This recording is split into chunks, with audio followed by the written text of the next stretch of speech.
Whether you live in a big city or a small town, we all try to find ways to connect to the people around us. Well, one man has come up with an inventive method to meet strangers, and he's attracted millions of followers. Here's our Power Player of the Week.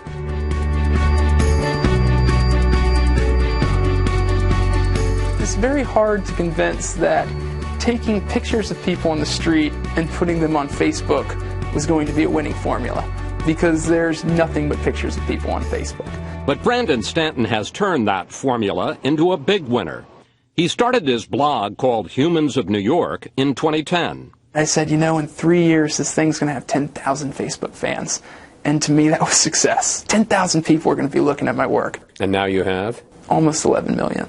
What those millions of people find are not just photos, but remarkably intimate stories, like this fellow. The vast majority of people just marry because they're ready. I never really felt like I met the one. I don't think my wife is the one. Or this woman. She said, I'll tell you what my husband told me when he was dying. I said, Mo, how am I going to live without you? And he said, take the love you have for me and spread it around. Stanton had just been taking photographs of his fellow New Yorkers until he met this woman. She said, I used to be a different color every single day, but then one day I wore green, and that was a really good day. And so I've been green for 15 years. And I put that little quote next to her photo on the website, and suddenly it was the most popular picture that I've ever posted. Why is it that you think that the photograph plus a little story made the difference? So many of us are carrying around these things that we don't talk about. And to see another person talking about it in such an open way, I think kind of helps people feel less alone, I guess. Stanton let us tag along as he walked through a neighborhood, taking people's pictures and asking about their lives. On the way, anybody that he saw, they would wave and he would stop the car. He's photographed more than 10,000 people and heard some fascinating stories. And why did they open up to you? I think because I'm genuinely interested and I'm a stranger. And they're more willing to tell a stranger because I know nothing about them. The questions that I tend to ask: happiest moment, saddest moment, what do you feel most guilty about?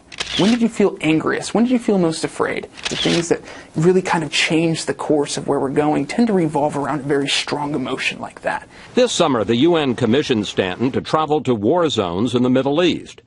People there opened his eyes to a whole different kind of struggle. I would just be in a refugee camp in Jordan, and the stories that were coming out of there were, I saw my father get killed in front of my face, or I was tortured in a prison, or, my brother was kidnapped. But whether it's a refugee camp or the streets of New York, it's all about sharing our common humanity. The kick that I still get is when I walk away and I just think, I can't believe that person just felt comfortable enough to tell me that. And it's been a series of that over 4 years, happening multiple times every single day. To learn more about Stanton and Humans of New York, please go to our homepage, foxnewssunday.com.